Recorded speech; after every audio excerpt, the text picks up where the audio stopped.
आज आज हम लोग जो है शोषण विषय पर चर्चा कर रहे हैं। आज का जो कोटेशन है वो है कि किसी मजबूत द्वारा किसी कमजोर की मजबूरी का लाभ उठाना शोषण माना जाता है। शोषण में किसी प्रकार का बल प्रयोग नहीं हो सकता। शोषण अ, किसी की इच्छा और सहमति के बिना नहीं हो सकता। शोषण किसी कमजोर द्वारा मजबूत कभी नहीं हो सकता। आवश्यक है कि शोषित कमजोर हो, मजबूर हो और शोषण से सहमत हो। शोषण कभी भी अपराध नहीं होता है, ना ही समाज विरोधी कार्य होता है। शोषण किसी के मौलिक अधिकारों का अतिक्रमण नहीं करता, किंतु शोषण अनैतिक और असामाजिक कार्य हो सकता है। अ, हम लोग बहुत सारी चीजों को देखते रहते हैं समाज में कि जिनको समाज कहता है शोषण है, और होता भी है। कई लोग जो नहीं जानते हैं वो इसको अपराध बता देते हैं। कोई इसको असंवैधानिक बता देता है, जिसके मन में जो आता है। क्योंकि अगर अपने समाज में आज देखा जाए तो शोषण को जो है बहुत गंभीरता से लिया जाता है। ठीक है, लेना भी चाहिए। आवाज आ रही नहीं ज्ञान भाई? एकदम स्पष्ट आ रही भाई साहब, बोलिए ना। ठीक ठीक। तो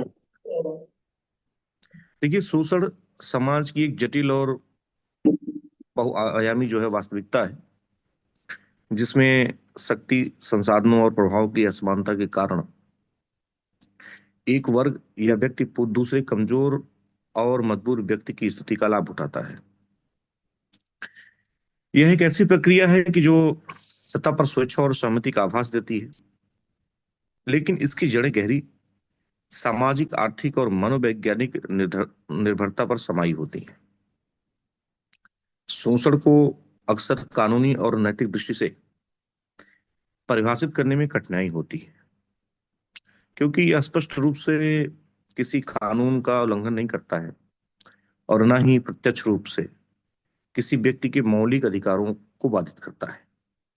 इसके बावजूद यह एक ऐसी असमान व्यवस्था को जन्म देता है जिसमें कुछ लोग अपने विशेषाधिकारों का लाभ उठाकर दूसरों की व्यवस्था को अपनी सुविधा के अनुसार ढाल लेते हैं।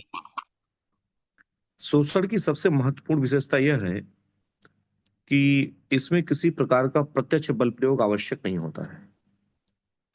यह शोषित व्यक्ति की परिस्थितियों और सामाजिक ढांचे और आर्थिक निर्भरता का इस प्रकार उपयोग करता है कि वह किसी न किसी रूप में शोषण को स्वीकार करने के लिए बाध्य हो जाता है। इसका साथियों, इसका अर्थ यह नहीं है कि वह खुशी खुशी अपनी स्थिति को स्वीकार करता है, बल्कि उसके पास कोई अन्य व्यावहारिक विकल्प नहीं बचता। अ, हम उदाहरण के लेते हैं, जैसे मान लीजिए कि यदि कोई एक गरीब व्यक्ति अधिक कम वेतन पे कार्य करता है, तो यह उसकी स्वेच्छा नहीं है, बल्कि परिस्थितियों की मजबूरी होती है। वह यह जानता है कि यदि इससे उसने इस वेतन पर काम करने से मना किया तो उसके पास जीविका चलाने का कोई और साधन नहीं होगा। इसी प्रकार जब कोई व्यक्ति जो होता है, मान लीजिए कोई गरीब व्यक्ति है, आप देखेंगे ये गरीब नहीं है, वो भी है, सबल भी है। तो अगर किसी व्यक्ति से वो कर्ज लेता है और वो भारी बोझ के कारण जब कर्ज लेता है तो साहूकार जो है कुछ शर्त रखता है। तो चाहे व्यवस्था से स्वीकार करे उस शर्तों को, या मतलब स्वेच्छा से स्वीकार करे या व्यवस्था से, तो वह कानूनी रूप से असमत भले ही हो, लेकिन नैतिक रूप से इसे शोषण ही कहा जाएगा। भाई, इसको अपराध तो नहीं कह सकते। शोषण की एक अन्य विशेषता यह है कि यह हमेशा कमजोर और मजबूर व्यक्ति पर ही लागू होता है। यदि कोई व्यक्ति या समूह स्वयं शक्ति और संसाधनों से संपन्न है, तो वह शोषण का अधिक शिकार नहीं हो सकता, क्योंकि उसके पास तो अ, अपने हितों की रक्षा करने की क्षमता होती है, मजबूत होता है वह व्यक्ति। इसलिए शोषण केवल एक तरफा प्रक्रिया होती है। बहुत सारे लोग इसमें कहते हैं अ, कि ये जाति कोई शोषण करता है, कोई अमीर गरीब के हिसाब से जो है कोई ऐसा अमीर व्यक्ति गरीब व्यक्ति शोषण करता है, तो थोड़ा सा इसको अमीर व्यक्ति गरीब व्यक्ति मान सकते हैं, कुछ सच्चाई जाति की भी होती है, लेकिन ये पूरी तरीके से सत्य नहीं है। इसलिए शोषण जो है अ, वो एक तरफा प्रक्रिया नहीं होती है कि इसमें एक पक्ष सशक्त और प्रभावशाली होता है जबकि दूसरा पक्ष कमजोर और असहाय। यह कमजोर अ, लोग जो है, जो आर्थिक ही नहीं जो है बल्कि सामाजिक, मानसिक, राजनीतिक और शैक्षिक भी हो सकती है। जो ये कमजोरी होती है, नहीं है, कभी आप समाज में देखते हैं कि कुछ लोग आर्थिक रूप से कमजोर हैं, तो उनसे जो है कुछ लोग पैसों को लेकर के जो है उनका शोषण करते हैं। कुछ सामाजिक भी होता है। कभी कभी आप देखते हैं कि मानसिक भी शोषण होता है और राजनीतिक शैक्षिक भी होता है। इसके साथ बहुत सारे उदाहरण हैं, आप खोजेंगे तो मिल जाएगा आपको। उदाहरण स्वरूप आप देख लीजिए कि जैसे अशिक्षित लोगों को जो है जानकारी के अभाव में गलत समझौतों में फंसा दिया जाता है, या कह सकते हैं कि सामाजिक रूढ़ियों के कारण महिलाओं का शोषण सहने के लिए बाध्य होना। ये भी मतलब जो विभिन्न रूप है शोषण के, उसकी एक रूप, विभिन्न रूपों में एक अभिव्यक्ति है ये। शोषण की स्वीकृति समाज में इस धारणा से भी जुड़ी होती है कि यह कोई ये अपराध कोई अपराध। नहीं। हम लोग इसे आमतौर पर व्यक्तिगत निर्णय या सामाजिक व्यवस्था, या कह सकते हैं कि बाजार के नियमों का हिस्सा मानकर स्वीकार कर लिया जाता है। यही कारण है कि कानूनी रूप से इसे रोकना मुश्किल होता है।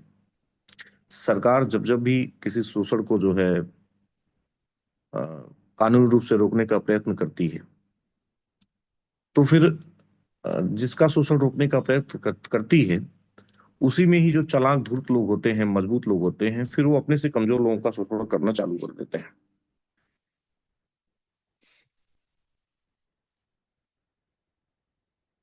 और सरकार पूरी तरीके से इसमें असफल रहती है, क्योंकि ये एक सामाजिक बुराई, इसको हम मान सकते हैं।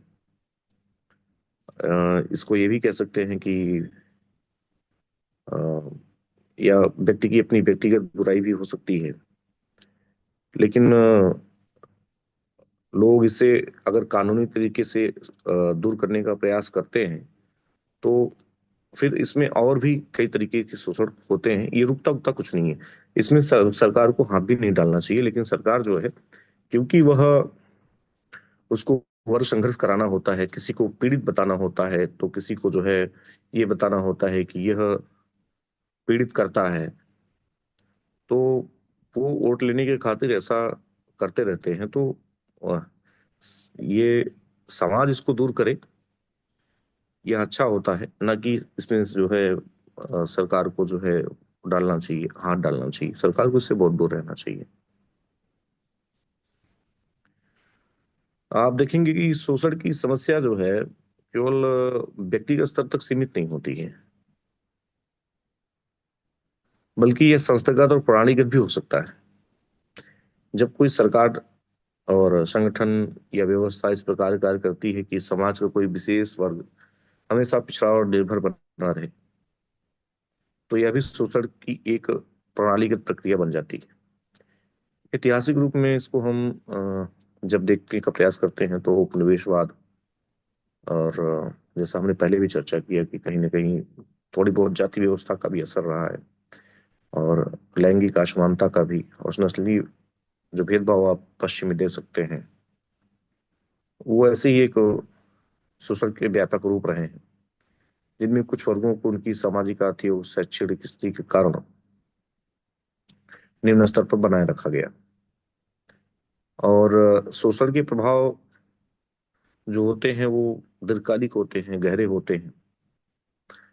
आप कभी कभी गांव में देखेंगे, तो हम देखते हैं कि जब कभी प्रधानी का चुनाव आता है, या वैसे भी जब कोई चुनाव होता है, कोई मान लीजिए इलेक्शन में खड़ा हो गया, तो एक दूसरे का जो है वो बहुत चर्चाएं होती हैं, करे उनके आप उनके दादाजी तो उनके पिता को बहुत बहुत शोषण किए थे, बहुत सताए थे।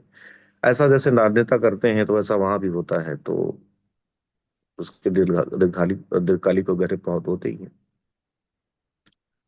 देखिए, जो ये शोषण होता है, यह केवल शोषित व्यक्ति के अ, यानी केवल शोषित व्यक्ति के आत्मसम्मान और जीवन की गुणवत्ता को प्रभावित करता है, बल्कि यह एक असमान और अन्यायपूर्ण समाज की नींव भी रखता है। जब कोई वर्ग या समुदाय लगातार शोषण का शिकार होता रहता है, तो उसकी प्रगति बाधित हो जाती है।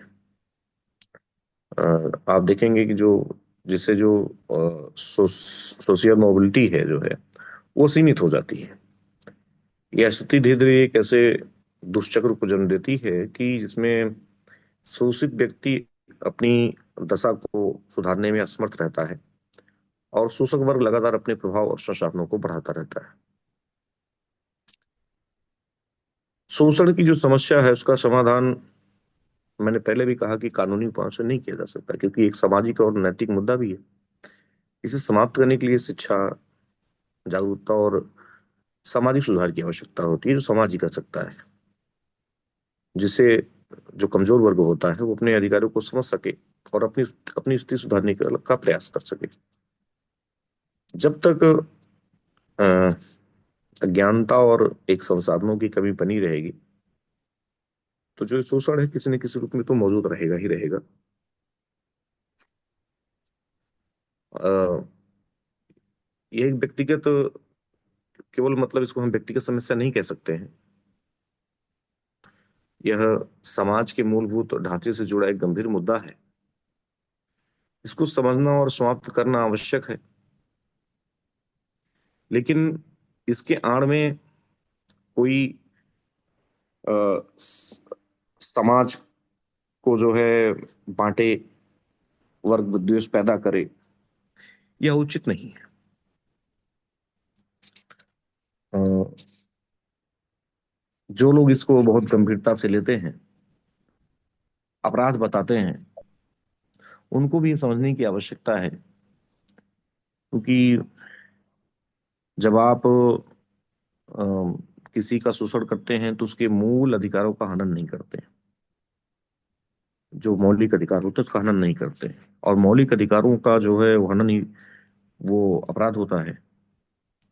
आप उनके सामाजिक अधिकार का उल्लंघन कर रहे होते हैं जब शोषण करते हैं। यह एक हिसाब से कह सकते हैं कि उनके संवैधानिक अधिकारों का भी आप उल्लंघन करते हैं, लेकिन मौलिक अधिकारों का उल्लंघन नहीं, तो अपराध नहीं हो सकता है ये। स्वतंत्रता से पहले आप देखे होंगे कि अपने यहाँ जो है सामाजिक शोषण था। आप जब अ, भारत की आजादी के पहले का इतिहास देखेंगे, तो तमाम जो जिन्होंने लिखा है, हो सकता है प्रायोजित हो सकता है कि सत्य भी हो, मैं इसमें नहीं पढ़ूंगा, लेकिन सामाजिक शोषण जो है अधिक रहा है, आर्थिक और राजनीतिक कम रहा है। लेकिन स्वतंत्रता की बात की स्थिति को हम जब देखते हैं तो उसमें राजनीतिक तो शोषण कम हो गया है, और आर्थिक और सामाजिक शोषण कम है। या आप ये भी मान सकते हैं कि आर्थिक शोषण भी जो है आप अभी भी देखने को मिल सकता है, क्योंकि मैं देखता हूँ कि जब आप ग्रामीण स्तर के होते हैं या शहर में भी होते हैं, तो बहुत सारे ऐसे लोग होते हैं जो आपको कर्ज देने के नाम पर आपके जमीन की रजिस्ट्री कराते हैं। आप कर्ज समय पे नहीं दे पाते हैं तो आपकी जमीन को ले लिया जाता है। तो आम तरीके का होता है। खैर, विषय बहुत लंबा है, तो मैं अपनी बात को यहीं पे समाप्त करता हूँ, और आगे आप सब अपने विचार रखें। धन्यवाद। चलिए और बताइए इस विषय पर।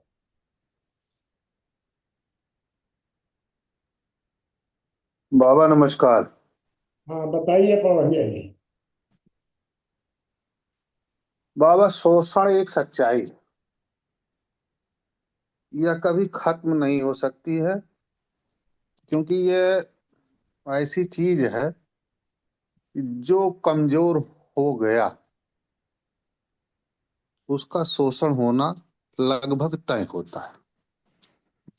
शोषण करने वाला दोषी है कि नहीं दोषी है, लेकिन जिसका शोषण होता है वह निश्चित ही दोषी होता है, क्योंकि वह कमजोर हो गया है। वह एक नैसर्गिक प्रक्रिया है। यदि आप कमजोर हुए तो आपका शोषण होगा। आपके भाइयों ने अगर आपका शोषण नहीं किया तो कोई और करेगा। कमजोरी का दूसरा नाम शोषण है। शोषण से बचने के लिए इंसान को अपने आप को मजबूत होना पड़ेगा। बाकी अत्यधिक ना हो, इसके लिए सरकार संरक्षण देती है, कानून देती है, वो चीजें हैं। शोषण में एक लाइन है जिसको मैं दिखाना चाहूंगा कि भारत में मुगलों का शासन था। हजारों हजार मंदिरों को तोड़कर उनकी अपमानित किया गया।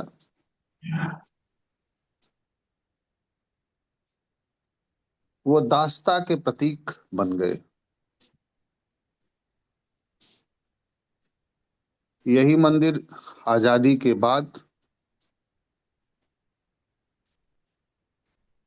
जब वर्शिप एक्ट बना तो वो शोषण के प्रतीक हो गए। वो मंदिर जब तोड़े गए थे तो वह दासता के प्रतीक थे। लेकिन जब वर्शिप एक्ट बना कि आपको अपने मंदिर मांगने का भी अधिकार नहीं रहा, आप अपने आराध्य देव के उन मंदिरों को भी नहीं मांग सकते हैं, चाहे वो राम के हों, चाहे वो कृष्ण के हों, चाहे शिव के हों। और उसके लिए आप कोर्ट नहीं जा सकते। यह अमानुषिक कृत्य था और है। एक आदमी के साथ अन्याय हो और वह अपनी बात कह भी न सके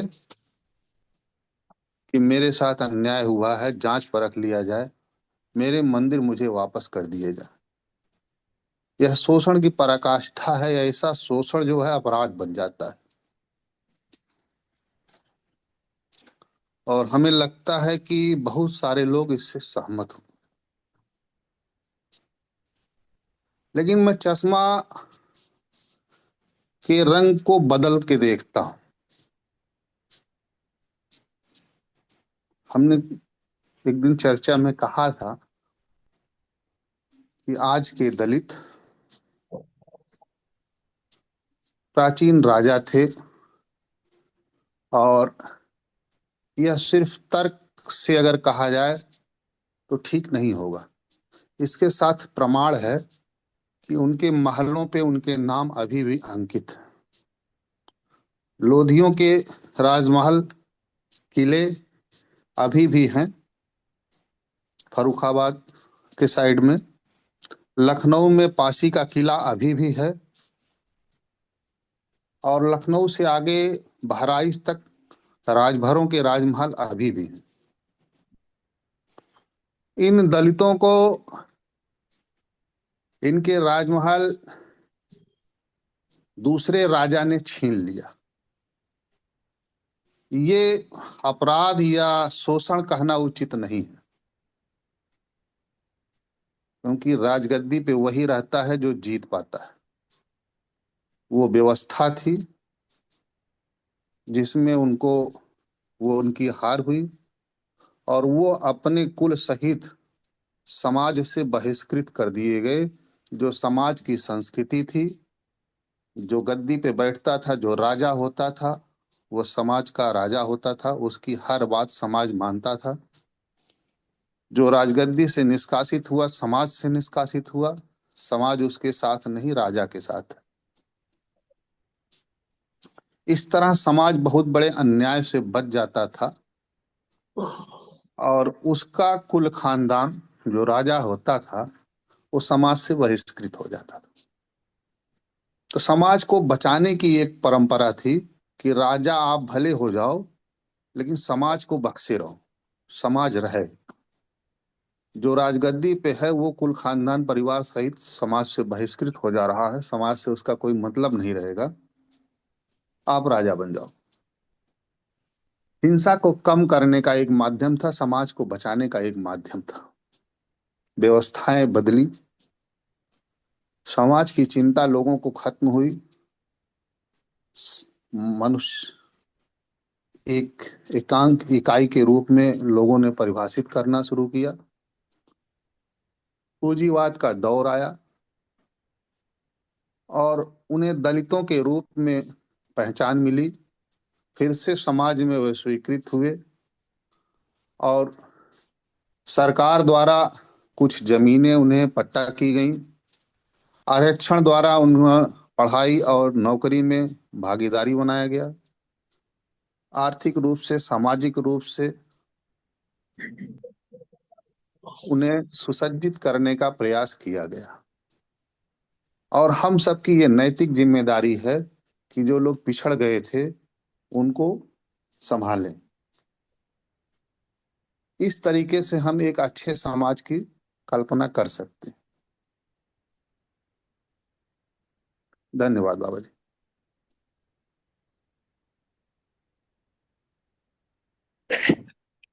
बताइए। नमस्ते सब नमस्ते भाई, बताइए। साथियों के लिए।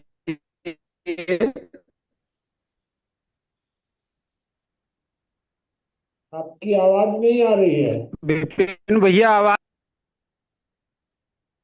आवाज आपकी नहीं आ रही है भाई साहब। अच्छा। हाँ जी। हाँ, बताइए। हाँ जी, तो अब मतलब अपने भारत में शोषण मतलब अंग्रेजों के समय में भी होता था, और अंग्रेजों की जब भारत गुलाम था उसके बाद भी, भारत आजाद हो गया उसके बाद भी शोषण कमजोर वर्गों का हुआ है। और जैसे ही मतलब भारत में जमींदारी प्रथा लागू थी अंग्रेजी शासन में, उस समय जमींदार लोगों ने ज्यादा गरीब लोगों का शोषण करा। खेतों पर काम करवाते थे, उनकी मतलब मासिक मतलब प्रतिदिन की मजदूरी भी नहीं देते थे।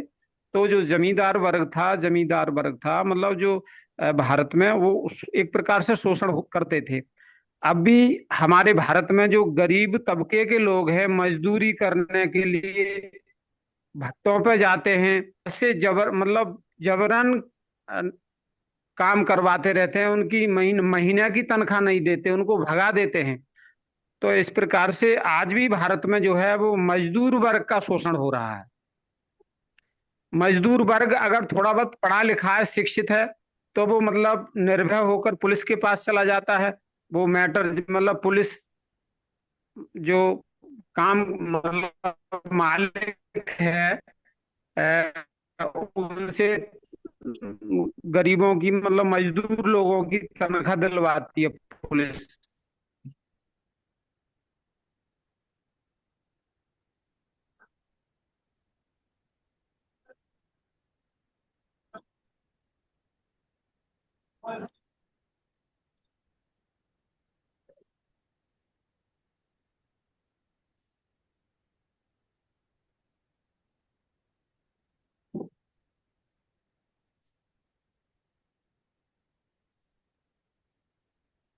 आवाज आ रही किसी को? मुझे तो नहीं आ रही है इनकी आवाज। नहीं, मुझे भी नहीं आ रही।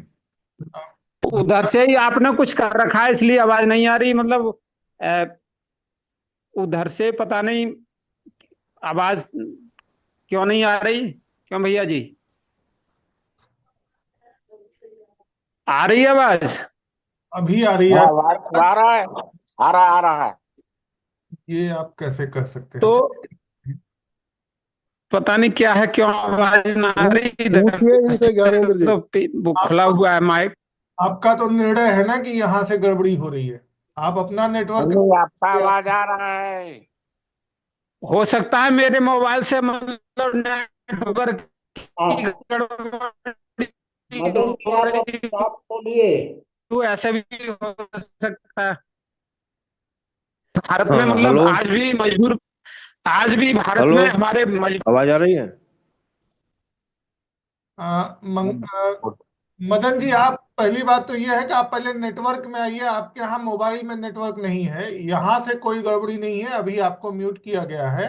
आप नेटवर्क अच्छा। में आकर आप जी अपनी बात कहें। मंगला प्रसाद जी बताएं। हाँ, हरिओम, नमो नमः। अब शोषण पर चर्चा हो रही है, बड़ा अच्छा विषय है।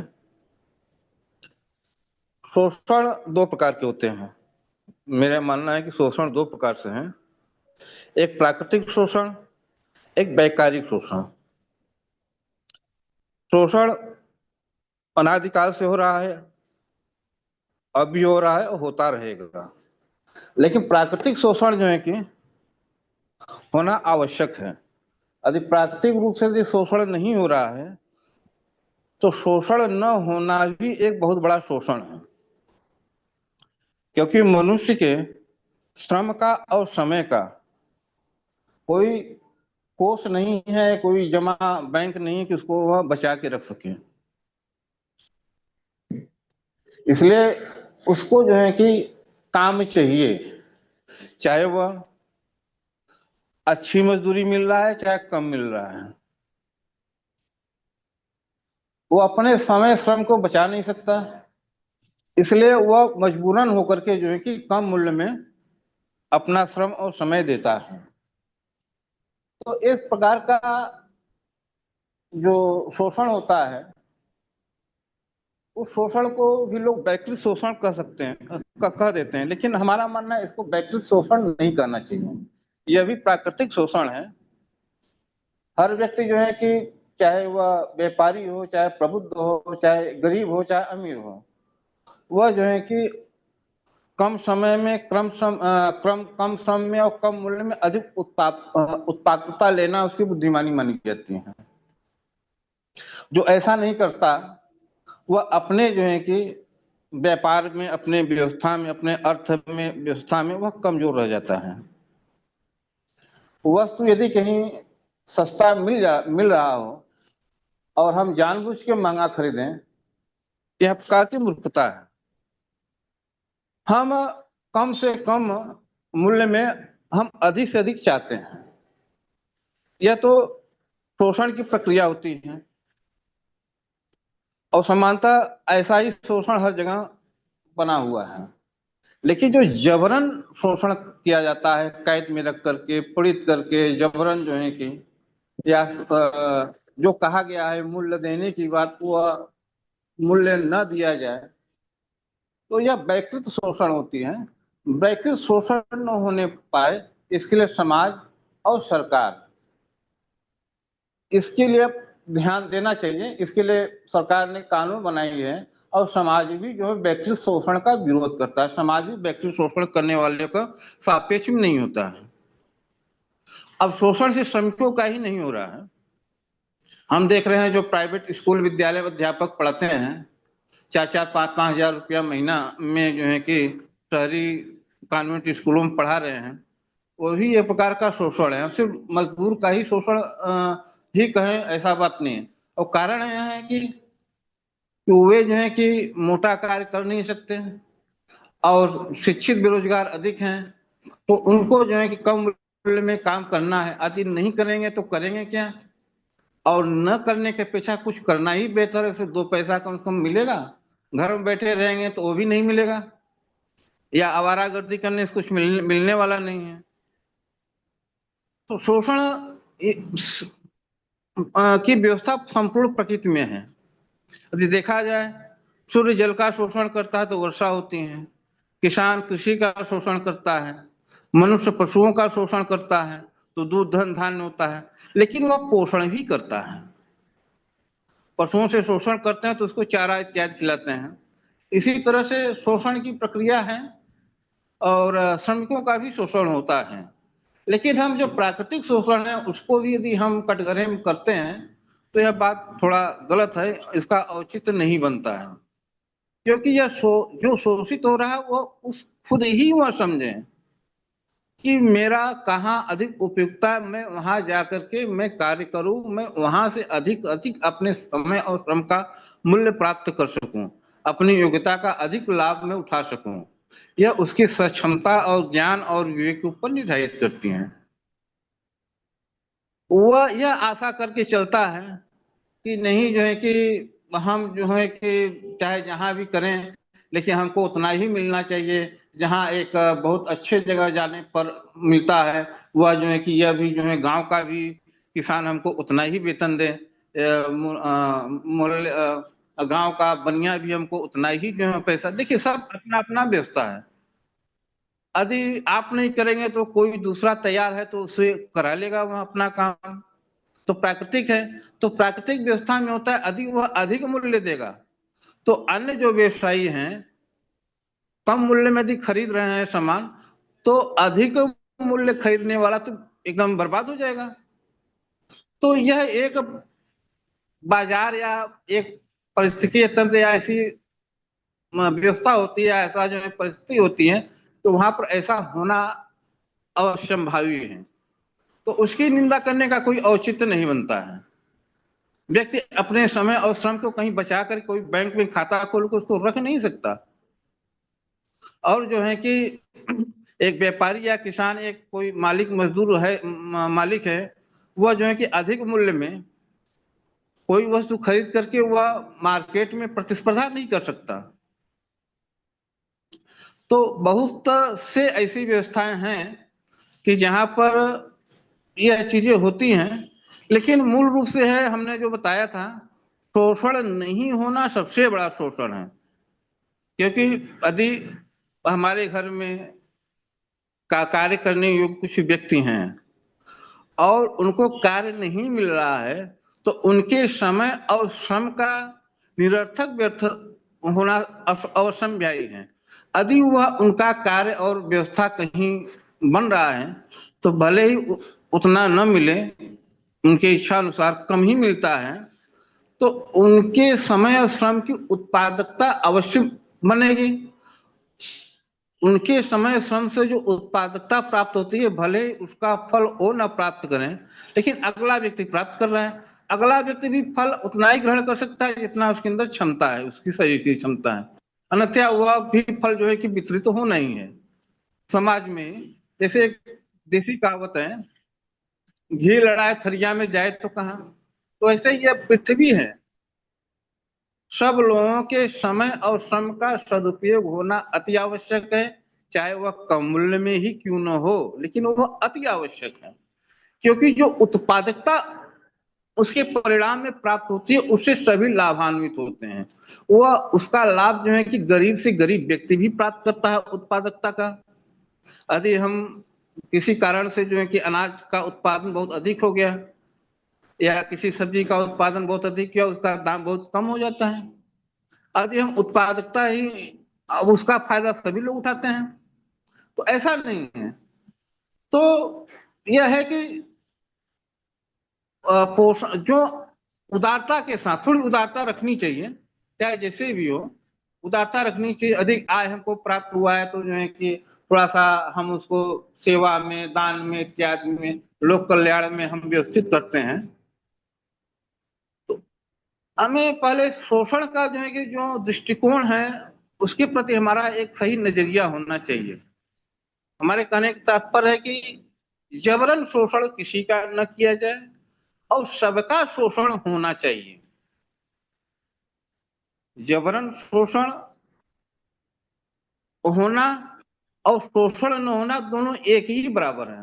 यदि शोषण नहीं होगा तो उत्पादकता घटेगी, उत्पादकता घटेगी तो उसका दुष्परिणाम सबसे ज्यादा अधिक जो है कि गरीब वर्ग ही उठाएगा, दूसरा नहीं उठाएगा। अमीर व्यक्ति जो है कि वो कहीं से प्राप्त कर लेगा, लेकिन गरीब कहां से पाएगा। इसी के साथ में अपना बात, 5 मिनट का समय था समाप्त हुआ है, और इसी के साथ में बात समाप्त करता हूं। ओम नमो नमः। सभी साथियों को प्रणाम। जी आवाज आ रही मेरी? आवाज आ रही है। जी मुनि जी, मैं ये कहना चाह रहा हूँ, जैसे कोई आप ही से कर्मचारी है, मान लो वहां पे 10 कर्मचारी है, उसमें से 2 काम करते हैं और बाकी 8 बैठे रहते हैं, तो जो 2 व्यक्ति काम कर रहा है उनका शोषण हो रहा है कि नहीं हो रहा है, ये पूछना चाह रहा हूँ, मेरा ये प्रश्न है। वहाँ ऑफिस में जैसे कहीं भी अपन घर में, ऑफिस में, परिवार में, समाज में, जहाँ पे भी देखते हैं कि कुछ व्यक्ति काम करते हैं और कुछ नहीं करते हैं। तो जो कार्य करते हैं उनका शोषण होता है कि नहीं होता है, और जो नहीं करते उनका क्या करना।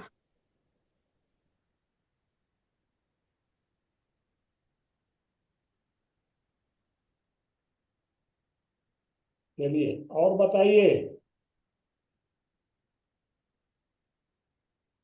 अगर मदन जी का ठीक हो गया हो माइक तो अपनी बात पूरी कर सकते हैं इसे।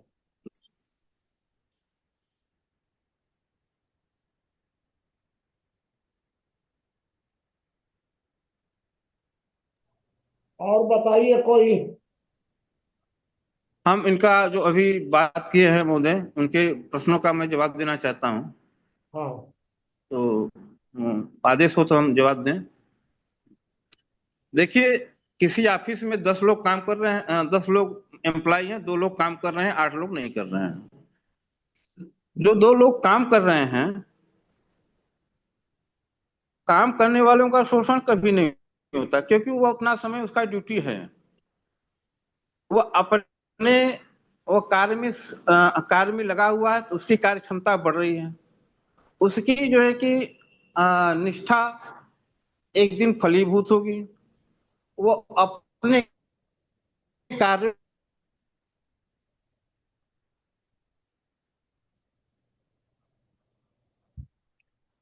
चलिए ब्रजेश जी बताइए कुछ। उस समय को जो है कहीं ब्रजेश जी बताइए। कि बाबूजी, मुझे लगता है कि व्यवस्था के द्वारा शोषण की नीतियां बनाना जो है, या शोषण के बदले शोषण का अधिकार देना, वो अधिक अधिक गलत दिखाई देता है। एक आर्थिक शोषण की बात करते हैं तो पूंजीवादी व्यवस्था में तो जो है वो आर्थिक असमानता बढ़ेगी ही। वहां पर जो है अर्थ के आधार पर शोषण होगा ही। दूसरा, जब हम सामाजिक शोषण देखते हैं तो भारत में हजारों वर्षों से रहा है, या पिछले सैकड़ों वर्षों से रहा है, जो भी कालखंड हो। लेकिन उसके बाद जब स्वतंत्रता के बाद देखते हैं तो स्वतंत्रता के बाद वो शोषण पूरी तरह से व्यवस्था के द्वारा किया जाता है। जैसे हम कुछ परिभाषाओं को देखें, विकृत कर दिया गया है।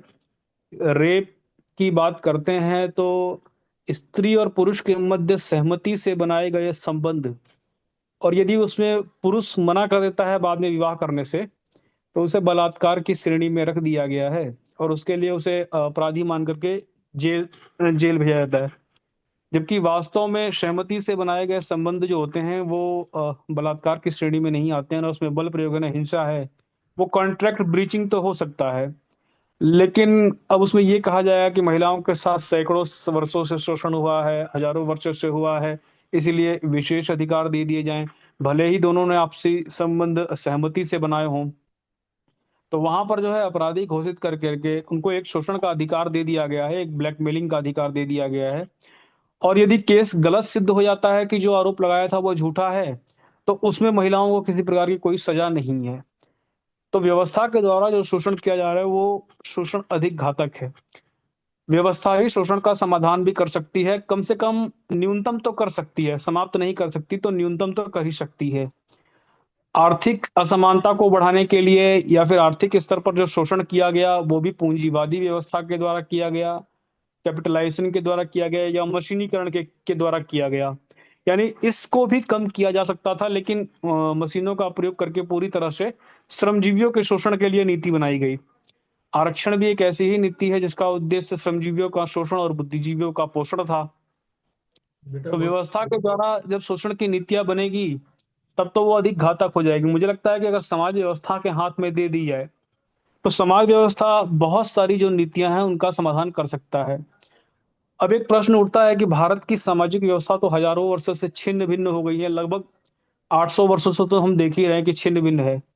तो समाज व्यवस्था अगर ठीक होगी तब तो शोषण रुकेगा, अन्यथा राज्य के द्वारा समाज का शोषण होगा, या फिर महिलाओं के द्वारा पुरुषों का शोषण होगा, या फिर गलत कानून बना करके और जो है दलितों के द्वारा सवर्णों का शोषण किया जाएगा, या फिर जाति के आधार पर सवर्णों के द्वारा अवर्णों का शोषण किया जाएगा।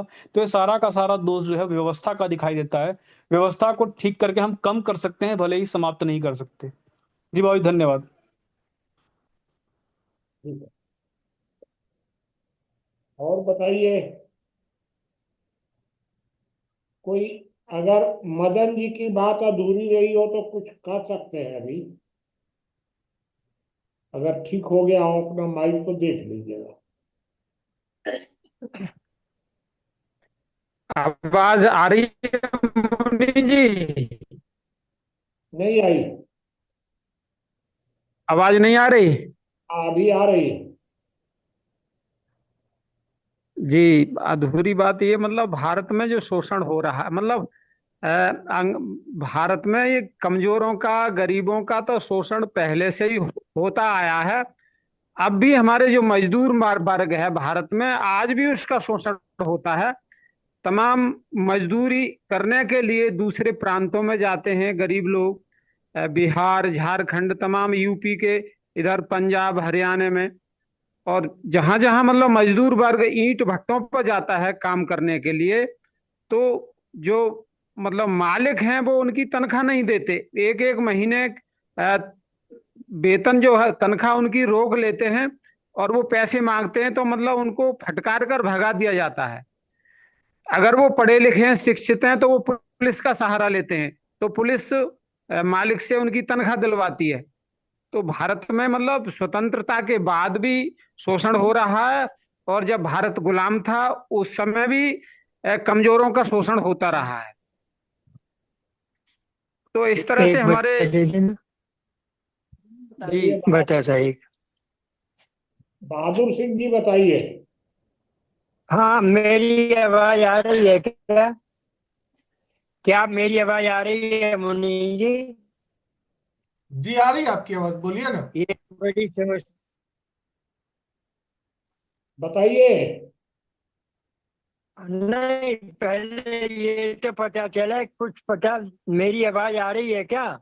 हाँ आ रही है ना, बोलिए ना। हाँ जी, सब ठीक है। मुनि जी नमस्ते। नमस्ते भाई, बताइए। हाँ, मैं ये कहना चाहता हूँ, शोषण हर युग में हुआ है और ये कभी नहीं रुका है। तो कुछ लोग जो भावना प्रधान होते हैं उनका शोषण होता है, और जो बुद्धि प्रधान होते हैं वो शोषण करते हैं। तो आपने जो कहा है कि शराफत छोड़ो और समझदार बनो, यदि वैसा हो जाए तब शोषण रुकेगा। एक बात ये भी है कि जो लोग केवल भौतिकवादी होते हैं तो जीवन भर भौतिकवादी ही रहते हैं। गरीब है तब ज्यादा चाहिए, अमीर है तब भी ज्यादा चाहिए। तो केवल गरीब ही गरीब नहीं होते, वो अमीर भी गरीब होते हैं जिन्हें ज्यादा चाहिए। अब ऐसे में मेरे कहने का तात्पर्य यह है कि वो तो शोषण कराएंगे। जो केवल भौतिकवादी हैं उनका शोषण होता है, और जिनके पास आध्यात्मिक गुणों की ताकत है उनका शोषण नहीं होता है, बहुत कम होता है। अब कई उदाहरण प्राचीन काल से चले आ रहे हैं।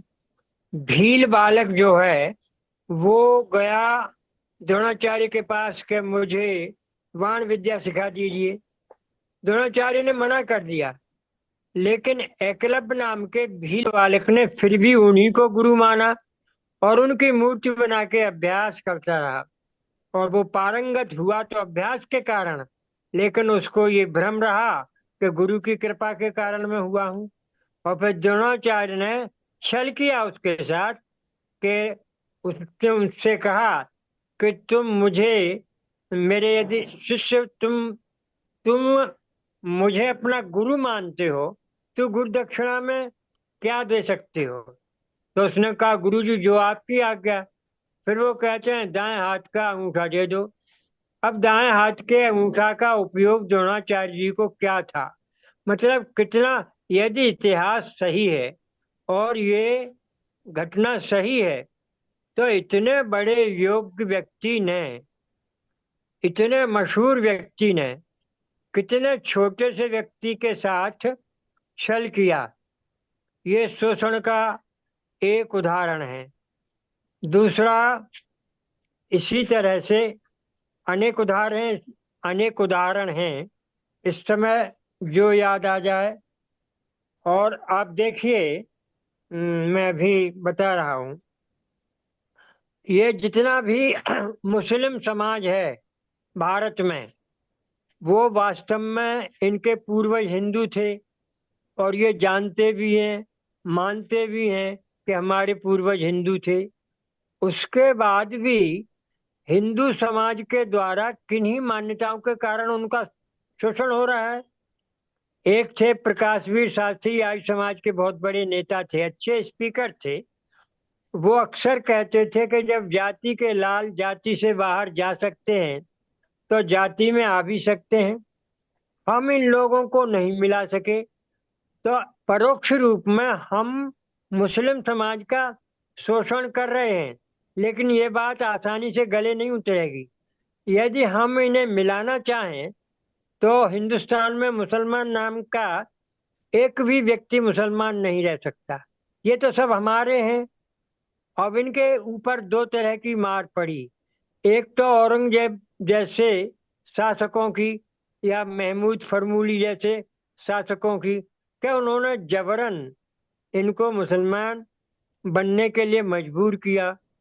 और दूसरी, अब हम लोग उन पे द्वेष करते हैं, उन्हें गैर समझते हैं, तो अपने ही लोगों पर, अपने ही लोग अपनों को गैर बनाए दे रहे हैं। ये एक शोषण का ही रूप है। और देखिए, जो सत्ता में होता है वो कमजोर आदमी का, ताकतवर आदमी कमजोर आदमी का आसानी से शोषण कर लेता है। और जो अभी बात आ रही थी कि शोषण ना होना भी शोषण है, उस बात में कुछ दम है कि जिस व्यक्ति को मजदूरी 10 रुपए भी नहीं मिल रही और 50 रुपए के स्थान पे 10 रुपए मिल रही है, तो 10 रुपए भी नहीं मिलेंगे तो वो और भी ज्यादा भयंकर स्थिति हो गई। और 50 रुपए के स्थान पर 10 मिल रहे हैं तो ये शोषण कहलाएगा। और वो 10 भी न मिले तो और भी ज्यादा शोषण होगा।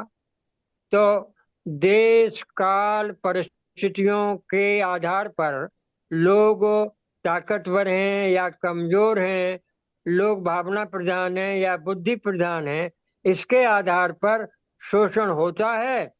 और शोषण को वही रोक सकता है जो ये महसूस करता है कि मेरा शोषण हो रहा है और मैं इस तरह से रोक सकता हूँ। एक व्यक्ति को जो मेरे अड़ोस पड़ोस के ही थे, उन्हें शराब पीने की आदत थी। तो जब पैसा खत्म हो जाता था तो वो जमीन बेच लेते थे। खेती करने में उनका मन नहीं लगता था। तो धीरे धीरे उन्होंने बहुत बड़ी मात्रा में अपनी जमीन बेच दी और उनकी संतान जो है भूमिहीन होकर के रह गई। अब उसने अपना ये शोषण क्यों कराया, अपनी जमीन क्यों बेची, जमीन सस्ती क्यों बेची? एक अवगुण था शराब पीने का। तो इस तरह के अवगुणों से जो लोग ग्रस्त होते हैं वो भी शोषण का शिकार हो जाते हैं। हमारे जीवन की एक बहुत बड़ी ढाल है और वो है सादगी।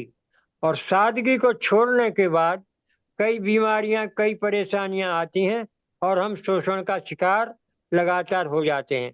धन्यवाद, यही कहूंगा।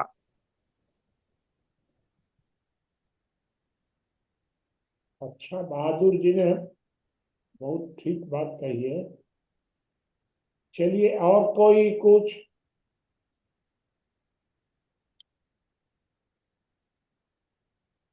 हेलो, बताइए मोहन जी को कोई बात। आज सभी साथियों का अभिवादन है और सभी विद्वत जन ने अपनी अपनी बातों को रखा है। और आज का जो विषय है शोषण है, वो शोषण जो है ये इसके हम जब देखते हैं तो इसके चारों तरफ जो है एक शोषण करने वाला वर्ग होता है, जो शोषक होता है, एक शोषित वर्ग होता है। अभी शोषण के चारों तरफ जो है अमीर भी हैं, एक वर्ग जो है अमीर है, बुद्धिजीवी है, एक परिवार में मजबूत है, राजनीति में एक मजबूती है, एक धार्मिक रूप से भी जो कई प्रकार के अपने अंदर भावनात्मक रूप से प्रभावित करके शोषण करने वाले हैं। अब दूसरे तरफ जो शोषित वर्ग है उसमें भावना प्रधान और शरीफ वर्ग हैं, गरीब हैं, श्रमिक हैं, मजदूर हैं, कृषक हैं, विवश हैं, लाचार हैं। अब इनमें जो हैं युवा भी हैं, वृद्ध भी हैं, बालक भी हैं, महिलाएं भी हैं। सारे जो हैं ये शोषण में जहां जैसा अवसर होता है और जहां जिसकी जैसी मजबूरी होती है उस स्थिति के अनुसार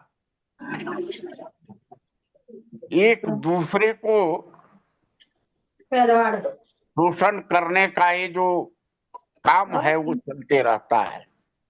अब एक चीज हम ये कहते हैं, जो भी शोषण होता है वो जो शोषित वर्ग है उसकी इच्छा अनुसार और सहमति से होता है। तो जब शोषित वर्ग के इच्छा अनुसार और सहमति से होता है तो इसको हम असामाजिक, अनैतिक कह सकते हैं, लेकिन इसको हम आपराधिक नहीं कह सकते हैं। तो जहां पर हम ये देखते हैं कि अपराध नहीं है, अपराध की श्रेणी में वह नहीं आता है और सहमति के साथ शोषण होता है, तो यहाँ पर तो हम ये बात कह देते हैं, लेकिन कहीं कहीं हम देख रहे हैं कि जो सरकार है या तंत्र है, एक प्रश्न उठता है कि जब तंत्र या सरकार जो है वो अपने अधिकार के अनुसार और किसी को ऐसी व्यवस्था या अधिकार दे देता है कि उस अधिकार के माध्यम से वो पूरे समाज को जो है उस कार्य करने का जो अधिकार होता है जिससे कि वो समाज को शोषित करता है। जिस प्रकार से कि अभी हम लोग केजरीवाल शराब का घोटाला देख रहे हैं, इस प्रकार से कई प्रकार की व्यवस्थाएं सरकार देती है। अब इसमें जो है समाज जो है बिना कारण का उसका शोषण होता है। अब इसको हम आपराधिक श्रेणी में लेंगे या सामाजिक लेंगे कि गैर कानूनी लेंगे, इसको तो बताएंगे सब। दूसरी चीज जब हम देखते हैं कि जब एक माता और पिता जो हैं ये जो घरेलू शोषण की बात में आता है कि अपने पुत्र को जो है उसको सक्षम समझ करके और अपना सारा अधिकार जो संपत्ति या धन का रहता है, चल अचल संपत्ति का, उसको दे देता है। और जब उसका पुत्र जो है या जिसको वो अपने भरोसा में लेकर देता है और इसके बाद वो अपने माता पिता को अगर सही रूप से देखभाल नहीं करता है, दवा दारू नहीं देता है, खाना पीना का व्यवस्था नहीं देता है, देखभाल नहीं करता है, जबकि उसके माता पिता उसको जो है आर्थिक रूप से अपनी मजबूती उसको सौंप देते हैं, तो इसको हम किस प्रकार का शोषण में रखें, कि असामाजिक रखें, कि अपराध में रखें, ये भी एक बात है। दूसरा चीज हम देखते हैं कि सरकार जैसे है बाल श्रम को शोषण रख देता है। तो बाल श्रम जो है, जब अगर हमारा घर में हमारा दुकान है या कोई और काम हम कर रहे हैं जिसमें कि अगर हमारा बच्चा, हम भोजन करने जाते हैं तो दुकान देख रहा है, तो इसमें से कहाँ, इसमें तो कोई शोषण या बाल श्रम का शोषण या कुछ उस प्रकार का नहीं होता है। वो अपने हंसी खुशी से खेलते हुए अपने माता पिता के कार्य में सहयोग कर रहा है। ये भी एक कानून का विडंबना है। दूसरी ओर जब हम देखते हैं कि मान लीजिए कि 2 बच्चे हैं, एक महिला का परिवार है और वो आर्थिक रूप से बहुत ही उसकी स्थिति ऐसी है कि अपनी वो घर गृहस्थी चलाने में अपने को असमर्थ महसूस कर रही है और वो इतनी विवश कमजोर है कि हो सकता है कि आपराधिक तत्व या कोई और भी जो है उसकी सुचिता को नुकसान पहुंचा सकता है। ऐसी स्थिति में अगर वो किसी के साथ जो आर्थिक रूप से संपन्न है और उसको शारीरिक रूप की शारीरिक आवश्यकता है और उससे अगर समझौता के साथ उसको संरक्षण भी मिलता है और भरण पोषण भी उसके परिवार को मिलता है, अगर उस समझौता के तहत अगर किसी प्रकार का रास्ता आगे निकलता है, तो अगर अनिच्छा के बाद भी अगर कोई समझौता बनता है तो उसको हम शोषण की कैटेगरी में नहीं रख सकते हैं।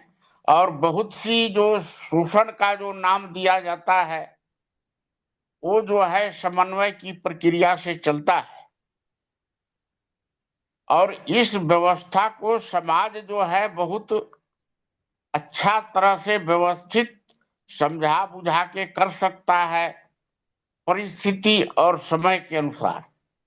और समाज आज भी जो है इस प्रकार की समस्याएं कई ठे जो है आता है जिसको कि करता है, लेकिन सरकार जो है वो कहीं कहीं किसी को विशेषा अधिकार दे करके और समाज में जो है एक शोषण का नया जो है तरीका भी समाज में निकालने के लिए दे देता है। तो ये सब बहुत प्रकार की समस्याएं हैं शोषण की। बाकी जो है और साथी जो है इसको विस्तार देंगे। मैं अपनी बात को ही समाप्त करता हूं। धन्यवाद। बाबा, मैं कुछ कहना चाह रहा था इस विषय पर। मैं कुछ बोलूं बाबा? बताइए ना। वास्तव में बाबा, शोषण के साथ आज मैं जब विषय ये चयन कर रहा था तो एक बात मेरे दिमाग में आई कि जब हम अपराध की बात करते हैं, जिन 5 को हम अपराध मानते हैं उसमें से कमतौली मिलावट एक अपराध, दूसरा धोखाधड़ी और जालसाजी, ये दो अपराध। ये दो अपराध ऐसे हैं जिन पर कोई बल प्रयोग जैसा होता हमको नहीं दिखाई दिया। फिर मैंने ये सोचा कि वास्तव में आखिर अपराध कहने में शोषण के साथ आपत्ति क्यों है। जब हम धोखाधड़ी को अपराध कह रहे हैं तो शोषण भी तो अपराध ही हुआ एक तरीके से। फिर मैंने इसकी और पड़ताल की तो जो बात मेरे समझ में आई, मुझे लगता है कि मुझे आज मैं वही बात थोड़ा सा आप लोगों के सामने रखना चाह रहा हूं। देखिए, व्यक्ति का एक ही मौलिक अधिकार है, वह है उसकी असीम स्वतंत्रता। असीम स्वतंत्रता का निर्बाध मिलते रहना ही न्याय है। और उस असीम स्वतंत्रता में आने वाली बाधाओं को दूर करना ये व्यवस्था का कार्य है। तभी व्यवस्था बनाई गई है। अगर असीम स्वतंत्रता लगातार मिलती रहे तो व्यवस्था की कहीं कोई आवश्यकता होती नहीं, लेकिन व्यवस्था चूंकि उसमें कोई ना कोई बाधा आ जाती है तो न्याय की आवश्यकता होती है, और उस बाधाओं का दूर करना व्यवस्था का कार्य होता है।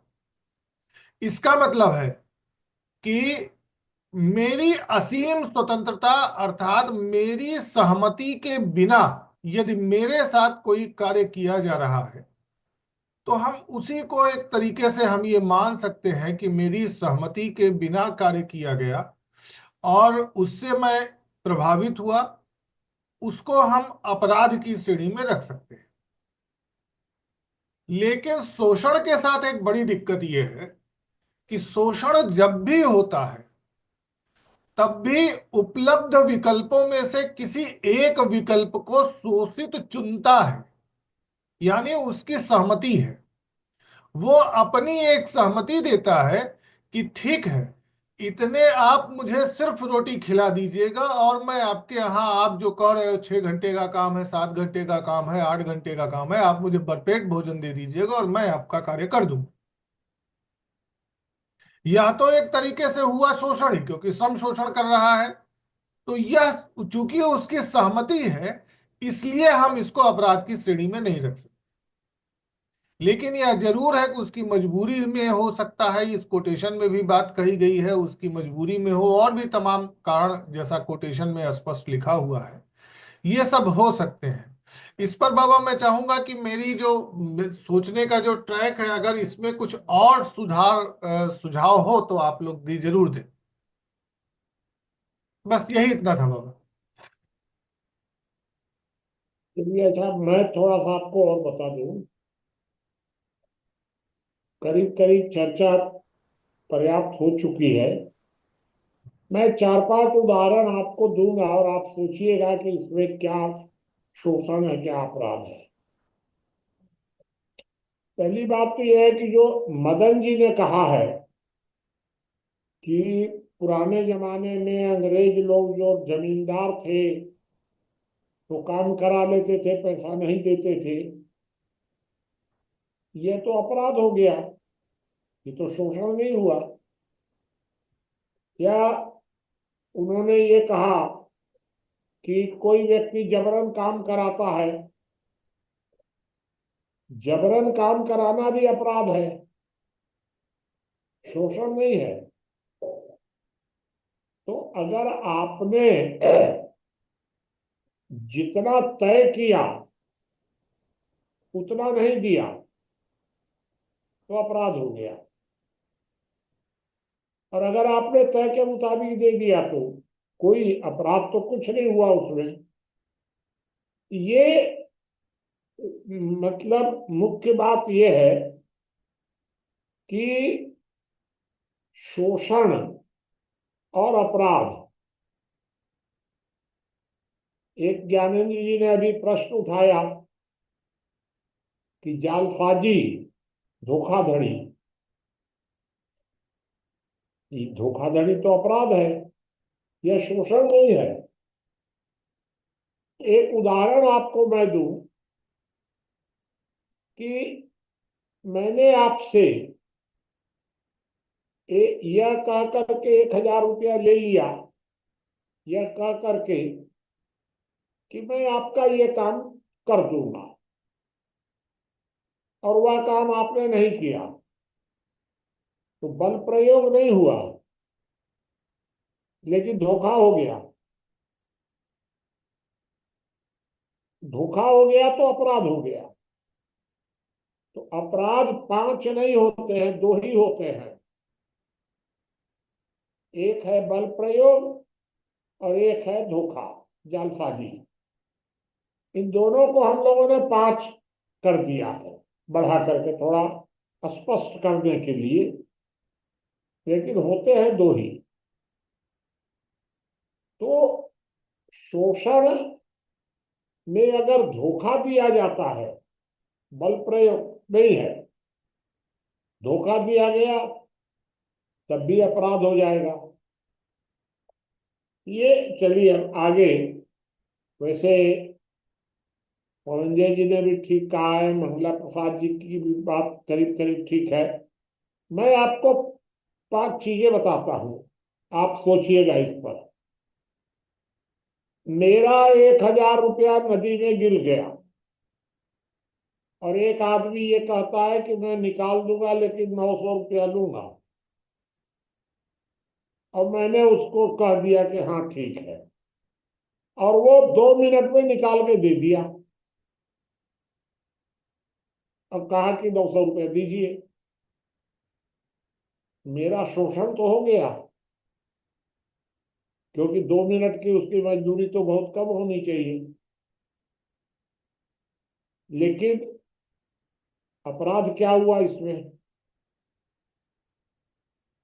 एक घटना और बताएं आपको। आज मेरा लड़का कुंभ गया था, कल, बड़ा लड़का कुंभ गया था। उसने फोन से बताया कि पिताजी यहाँ 10 किलोमीटर मोटरसाइकिल से पहुंचाया, 500 रुपया लिया। ये बात योगी आदित्यनाथ वगैरह रोज बता रहे हैं। इसमें क्या अपराध हो गया भाई? तो ये नेता लोग कह रहे हैं कि वहां लूट मची है। कौन किसको लूट रहा है? अगर कुछ गरीब लोग, बाहर से जो लोग जा रहे हैं, इन लोगों से कमाई कर ले रहे हैं, अपने साल भर का खर्चा निकाल ले रहे हैं 1 महीने में, तो क्या हो गया इसमें? क्या आपको चिंता क्या हो गई ऐसी? क्या किसी के साथ बल प्रयोग किया गया? आप उन बड़े लोगों की, अमीर लोगों का पैसा क्यों बचाना चाहते हैं कि वो सस्ते में ले जाए? वो गरीब आदमी आपको सस्ते में ले जाए और आपका पैसा बच जाए। समझ में ही नहीं आया। तो जाने दीजिए, आपको क्या चिंता है? इसी तरह एक प्रश्न उठा अभी कि गुरुजी लोगों को, टीचर लोगों को 5-5 हजार रुपया में रखा जाता है। इसमें कहा क्या शोषण हुआ? इसमें क्या अपराध क्या हुआ? शोषण तो हुआ।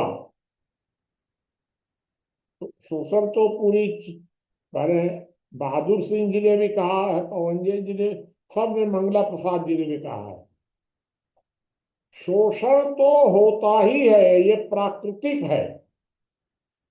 बुद्धिजीवी श्रमजीवियों का शोषण करते हैं, मजबूत लोग कमजोरों का शोषण करते हैं, ये तो होता ही है शोषण। तो इसमें वहां कुंभ में किसी प्रकार का कोई भी अपराध नहीं हुआ। इसी तरह एक बात और बताइए, मैं ऋषिकेश में एक बार लिख दिया था कि एक महिला मेरे पास आई, मैंने लिखते समय कैसे लिख दिया शब्द में, एक महिला अगर मेरे पास आती है और अगर वो नौकरी चाहती है, तो मैंने कहा कि अगर नौकरी तुमको चाहिए तो हम 5,000 रुपया लेंगे। और वो कहती है कि मेरे पास नहीं है। ठीक है, अगर नहीं है तो तुम एक रात हमारे यहाँ रहो, हम तुम्हारा उपयोग करेंगे, फ्री में, चलो नौकरी दे देंगे। और वो सहमत हो गई। अब बताइए इसमें क्या अपराध हो गया? मुझे याद है अच्छी तरह कि जब मैंने लिखा था तो सैकड़ों लोगों ने भद्दे भद्दे कमेंट किए थे और बहुत ऐसा आपको नहीं करना चाहिए था। अरे भाई, नहीं करना चाहिए था, नहीं करना चाहिए था तो तुम उसको दे देना फ्री में। हम तुमको रोक रहे हैं नौकरी देने से? हमारे पास तो नहीं है तो कहे मूर्खानंद, मैंने लिखा उसमें कि मूर्खानंद चुप रहा, तुम्हारे पास कुछ चाहिए नहीं है तो काहे को प्रवचन दे रहा है। एक उदाहरण आप और सोचिए। हम लोग जब जेल में थे 18 महीने के, तो जेल में जो कैदी थे उन कैदियों को मैंने तो नहीं उपयोग किया, मेरे साथी थे, एक चुटकी तंबाकू देते थे और दिन भर उससे काम लेते थे, मालिश करवाते थे और कुछ। चलिए, और एक चुटकी चुटकी आप समझ रहे हैं, उतना तंबाकू दे के इतना काम लेते थे। क्या इसमें क्या अपराध था? अगर कोई व्यक्ति मेरे यहाँ आता है और वो कहता है कि भाई हमको, हम भूखे हैं, हमको काम दीजिए, हम उसको कहते हैं कि हम तुमको एक रोटी देंगे और 8 घंटा काम लेंगे, और वो एक रोटी लेकर के 8 घंटे काम करता है, क्या अपराध हो गया इसमें? आपको इतनी ही दया आती है तो आप उसको एक रोटी खिला दीजिए, झगड़ा सब खत्म हो गया।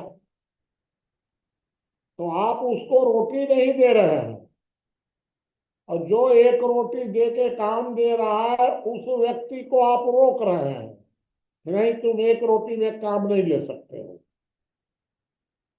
और वो भूखे मर गया। तो मेरे समझ में नहीं आया कि ये प्रवचन देने वाले जो लोग हैं, ये वास्तव में ये लोग शोषक हैं या ये समाधान करता है। तो इस प्रकार के उदाहरण जब दिमाग में आते हैं तब यह पता चलता है कि वास्तव में जो, अब आप सोचिए कि आपने मजदूरी तय कर दी 350 रुपया, शायद छत्तीसगढ़ में 300 या 350 रुपया मजदूरी घोषित है, और काम नहीं दे रहे हैं। काम की गारंटी आपने दी है 250 में, और अगर मैं 250 में काम कराऊंगा तो अपराधी हो गया, जेल जाऊंगा, और आप 250 से ऊपर काम नहीं दे रहे हैं। और सबसे बड़ी बात यह है कि 250 जो गवर्नमेंट ने डिक्लेयर किया है छत्तीसगढ़ में, ये 250 रुपये में भी सिर्फ साल में 100 दिन ही काम देंगे और परिवार के एक सदस्य को देंगे। तो आप काम तो दे नहीं रहे हैं, और दूसरे आदमी को काम देने में आप कह रहे हैं कि तुम अपराधी हो गए। ये समझ में नहीं आया। अभी जैसे मदन जी ने कहा कि भाई लेबर हरियाणा चला जाता है, पंजाब चला जाता है, इसमें क्या अपराध हो गया? आप अगर काम उसको नहीं दे पा रहे हैं और अगर वो बाहर जाके काम करता है तो इसमें तो कुछ भी गलत नहीं है, इसमें कोई अपराध नहीं है।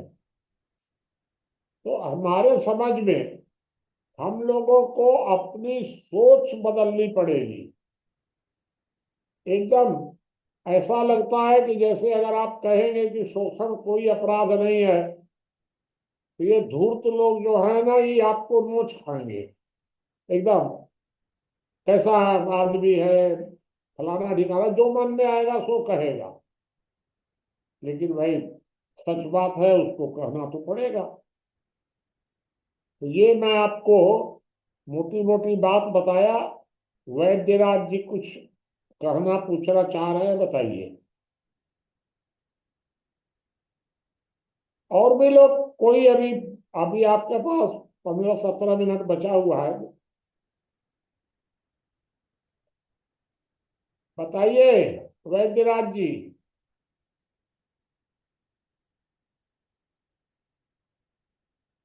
चलिए और बताइए कोई।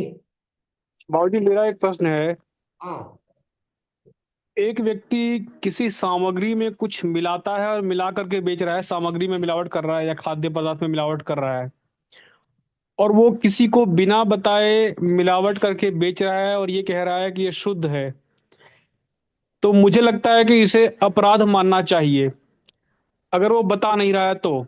लेकिन अगर एक व्यक्ति ऐसा है जो बता करके कि मैं मिलावट कर रहा हूं और फिर वो सामान को बेच रहा है, और कोई गरीब आदमी है, व्यक्ति है, असहाय आदमी है जो बहुत ऊंचे दाम पर नहीं ले सकते, वो मिलावट का ही सामान ले सकते हैं, तो इसको हम किस दृष्टिकोण से देखेंगे? नहीं, जब ठीक है तो भाई ये तो आप कह रहे हैं कि बता के दे रहा है, बता के दे रहा है तो कोई अपराध है ही नहीं है, मिलावट नहीं है वो बाबूजी तो शोषण है। शोषण में भी नहीं आएगा।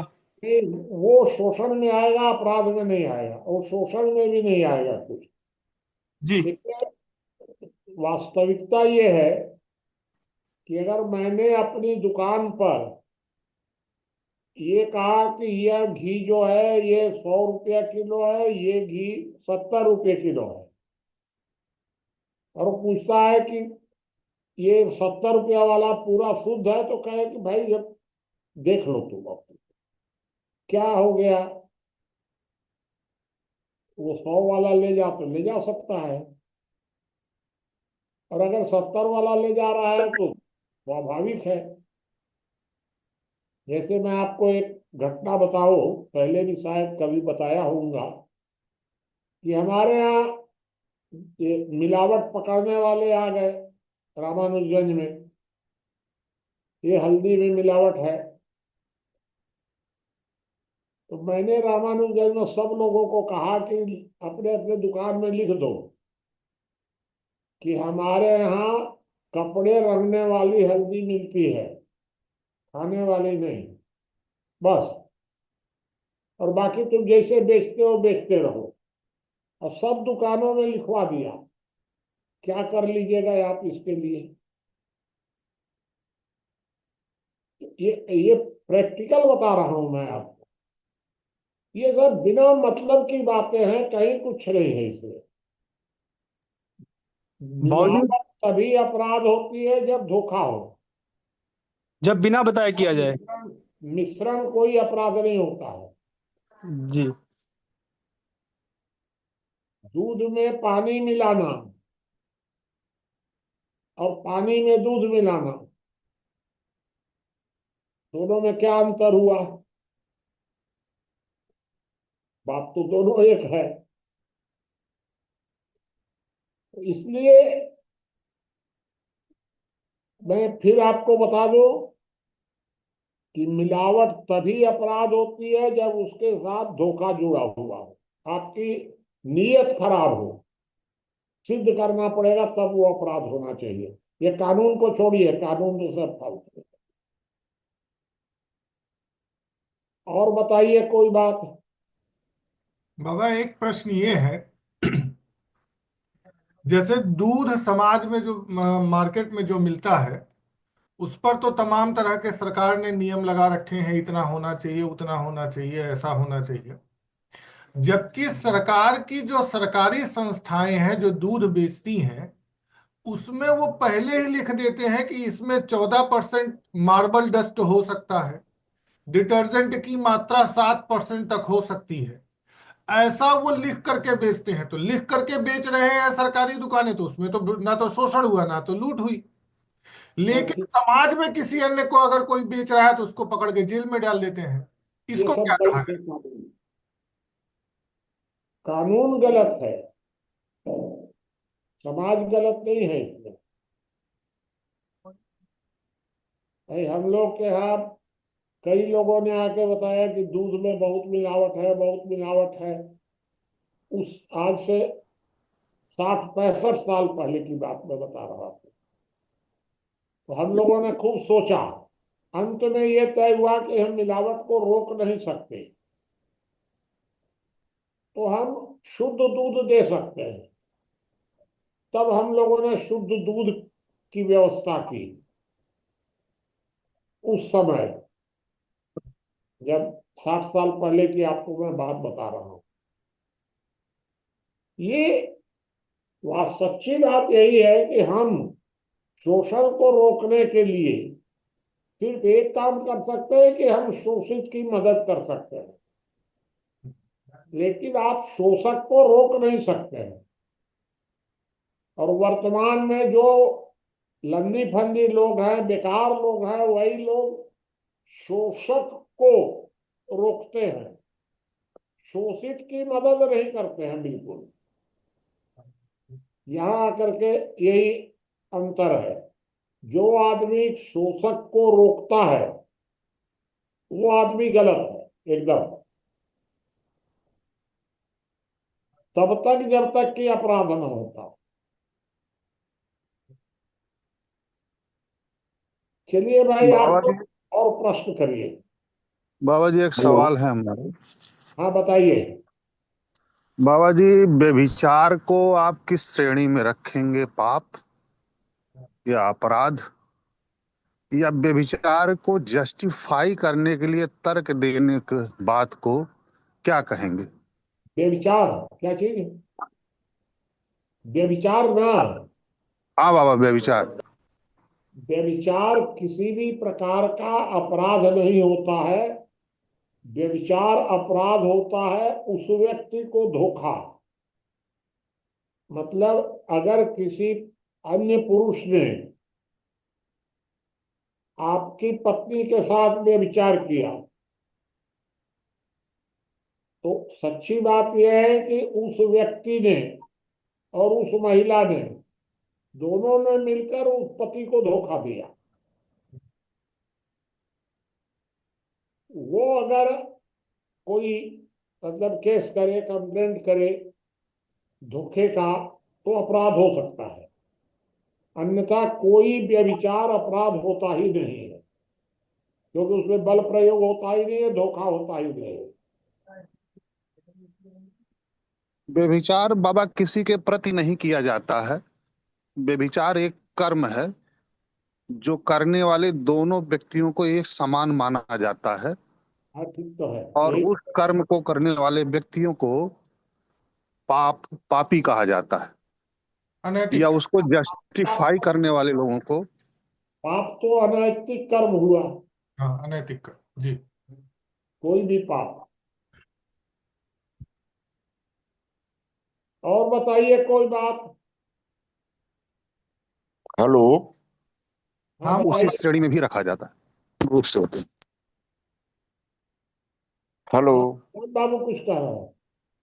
मैं एक हमारे मन में एक बात ये आ रहा है कि मान लीजिए कि अगर कोई किसान है और उस किसान के पास अच्छा खेती है और कृषक करने के लिए पूरे संसाधन हैं, और उसके घर में मान लीजिए 2 लड़के हैं और वो परिवार के साथ रहते हैं, सहमत हैं, और वो किसानी नहीं करते हैं कि हम भाई कृषि का कार्य नहीं करेंगे, और एक सीजन में जो कृषि से उत्पादन होता है उसका भी नुकसान होता है, और लड़के सहमत हैं, तो परिवार के साथ एक पारिवारिक शोषण हुआ, और उससे जो राष्ट्र को टैक्स के रूप में, जो राष्ट्र को भी अगर कुछ मिलता कर के रूप में, तो राष्ट्र का भी शोषण हुआ, उसकी समृद्धि में भी घट तो ठीक कमी हुई। कह तो रहे हैं। इसको हम किस प्रकार देख सकते हैं? ये बताइए कि शोषण हुआ तो अपराध क्या हुआ? हैं? राष्ट्र का शोषण हुआ तो इसमें क्या अपराध हुआ? नहीं, राष्ट्र अपराध दूसरे अपराध काम नहीं कर रहे, इसको शोषण में, इसको कुछ नहीं जैसे है, उसमें कोई मतलब नहीं है एकदम। अच्छा, परिवार में अगर जैसे वैसे तो उसका मूल अधिकार है, वो निकाल भाई करिए चाहे उसको घर तो से। कर सकता है चाहे नहीं कर सकता है, लेकिन अगर सहमत परिवार है हाँ, नहीं, और अगर सब। अगर आपका लड़का हाँ हाँ। अगर आपके कहे मुताबिक नहीं कर रहा है तो उसको घर से निकाल दीजिए या आप निकल जाइए घर से। बाकी कोई उपाय नहीं है इसका। अच्छा, हमने जो पहले कहा कि जो लड़के को मान लीजिए किसी एक वृद्ध माता पिता है और अपनी जो संपत्ति या प्रॉपर्टी उसको दे देते हैं। तब देखिए, ये सब इसलिए कि कानून में गड़बड़ है। अच्छा अच्छा। तो हम लोग के यहाँ तो ऐसा नहीं हो सकता है। माता मुनि जी, है, हाँ, हम लोगों के कानून में हाँ, सबका हिस्सा बराबर है, तो उसमें क्या हो, कुछ नहीं हो सकता है। नहीं, माता पिता अशक्त हैं और उसकी देख रेख नहीं करता है, दवादार माता नहीं पिता करता है। सत्य भी है तो उनको उनका संपत्ति में हिस्सा है, हाँ, परिस्थितियां कुछ भी हो, हिस्सा तो है ही है ना। बराबर का हिस्सा है, वो कभी खत्म हो ही नहीं सकता है। मंगला प्रसाद जी भी कुछ पूछना चाह रहे बाबा। हाँ। आप बताइए। हम हम एक बता रहे थे कि कोई कहीं जो है कि बहुत से व्यवस्थाएं हैं, माने संग्रह है या उत्पादन की संभावना बहुत है, या किसी गांव में बहुत से लोग हैं जो कि बहुत से उनकी योग्यताएं हैं, बहुत से कर्म कर सकते हैं, लेकिन उन पदार्थों का, उन व्यक्तियों का शोषण न होना सबसे बड़ा शोषण है, मेरे कहने का तात्पर्य है। क्या यह नहीं है कि शोषण न होना भी एक शोषण है? क्योंकि यदि उनका शोषण होता तो जो उत्पादकता बढ़ती उससे हर व्यक्ति लाभान्वित होता, और शोषण नहीं होने देना भी एक शोषण है, क्योंकि वो शोषण के लायक हैं ऐसा क्योंकि सिद्धांत उनके अंदर उतना उत्पादकता है। मंगला जो आप प्रसाद। कह रहे हैं वैसा हम्म, सिद्धांत नहीं माना जा सकता है। अगर को हम्म, अगर हम्म, अगर कोई व्यक्ति मजबूरी में भूख के कारण काम कर रहा है हम्म, और कोई आदमी उसकी भूख हम्म, मिटा दे और वो फिर काम ना करे, हम्म, तो इसमें क्या गलत है? हम्म। ठीक। तो ऐसा है ना, शरीर से ये बात आपने पहले तो भी रखा था, विषय ठीक है आपका, हम्म, चर्चा सोचने का तो विषय है ही है। हम्म, चलिए, क्योंकि और कोई बात किसी को?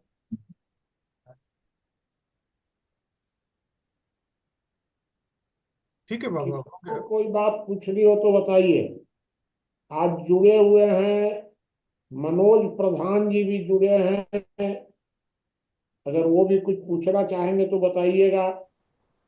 बाबा जी, व्यभिचार की अवधारणा स्पष्ट नहीं हुई, इसमें बताइए ना।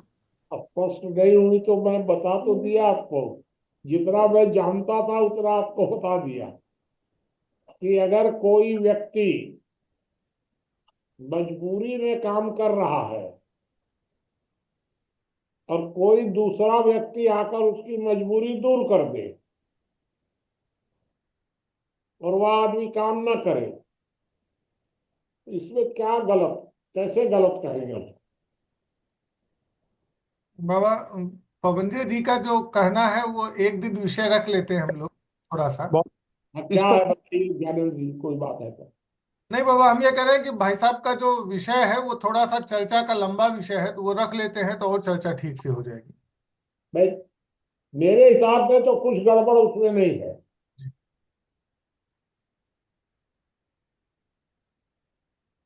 ब्रजेश जी, आप कुछ कह रहे थे। हाँ, मैं ये कह रहा था कि ऐसे संबंध जिनको सामाजिक मान्यता है और सहमति से बनाए जाएं, मुझे लगता है वह सदाचार के आचरण में आएंगे। अब ऐसे संबंध जिनको सामाजिक मान्यता नहीं है लेकिन सहमति से बनाए गए हैं, वो व्यभिचार में आएंगे। और ऐसे संबंध जिसको न तो सामाजिक मान्यता है और न सहमति से बनाए गए हैं, वो बलात्कार की श्रेणी में आएंगे। तो सदाचार, व्यभिचार और बलात्कार, इन तीनों में अंतर हो जाता है। क्या बात है, बहुत शानदार। ठीक बाबा, तो समाप्त करें आज। और किसी का कोई बात कुछ कहनी पूछनी हो तो बताइए।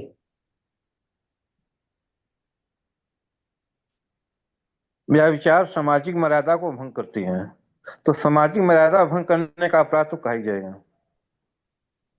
जी जी, आप सभी का जुड़ने के लिए बहुत बहुत आभार। कल फिर नए विषय के साथ हम लोग फिर जुड़े। धन्यवाद।